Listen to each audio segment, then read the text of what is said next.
Então o fim da história foi o quê? Foi a vontade de Deus. Eu estou no início do texto falando as intenções, aquilo que eu vejo do faraó. Mas o que vai ser, eu tenho no texto um Pedro falando, não vou negar. Mas o fim da história foi o quê? Então eu tenho o início do texto falando não para Deus, mas o fim da história foi, o não foi sustentado? Não foi.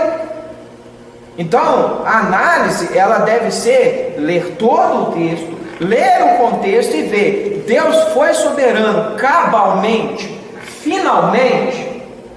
Então não há poder que pudesse impedir Deus de tirar o povo do Egito.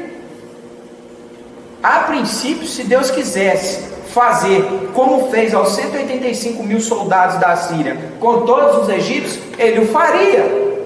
Ele poderia fazer todos os egípcios cair mortos, como ele fez com todos os primogênitos dos egípcios. Ele poderia ter feito com os egípcios.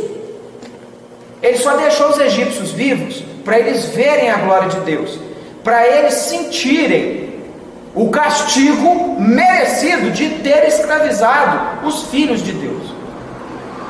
Deus endureceu o coração do faraó para ele ter a nota de falar, tá vendo quando vocês falam não para mim, quando vocês não liberam o meu povo, quando vocês escravizam o meu povo, acontece o que eu vou fazer com vocês. E vieram as 10 pragas. Essa mão aí que veio é a mão forte, é a mão de Deus. Impossível escapar dessas mãos, conforme Isaías fala. Entende? Então o arminiano faz isso. Ele pega o versículo isolado e ele, quando você leva ele para o contexto, leva para o final da história, fala assim: o final da história foi isso que esse versículo isolado está falando? Qual foi o final da história? Porque não existe só esses versículos para esse texto. Existe de Gênesis ao Pentateuco para a gente ver qual foi o fim da história, o fim das histórias. Entende? Então o arminiano vive um versículo isolado, escravo disso. Entendeu? Tipo o petista viver de fake news. É o arminiano, tá? Então o reformado não. O reformado ele vai para os contextos.